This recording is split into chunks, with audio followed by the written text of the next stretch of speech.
স্থানীয় সরকার, পল্লী উন্নয়ন, সমবায়, যুব ক্রীড়া মন্ত্রণালয়ের উপদেষ্টা আসিফ মাহমুদ সজীব ভূঁইয়া বলেছেন, দ্রুত নির্বাচনের জন্য এত মানুষ শহীদ হয়নি। দেশের সংস্কার শেষে সরকার নির্বাচনের দিকে যাবে।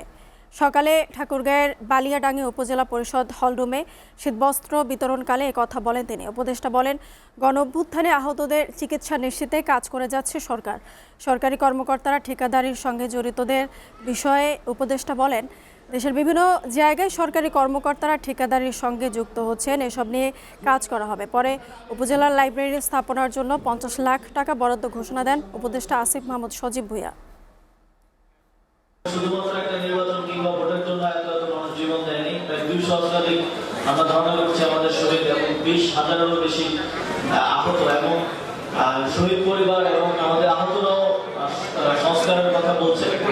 এই সরকারের একটা ক্লিয়ার ম্যান্ডেট হচ্ছে আমরা সংস্কার কার্যক্রমগুলো করবো এবং আপনার জানেন কমিশনগুলোর প্রায় 3 মাসের মতো সময় হয়ে যাচ্ছে। কমিশনগুলো উপস্থাপনা দেবে, তারপর আমরা যারা স্টেক হোল্ডার্স আছে তাদের সাথে কনসালটেশনের ভিত্তিতে সংস্কার কার্যক্রম বাস্তবায়ন করে একটা ইলেকশনের দিকে যাবো।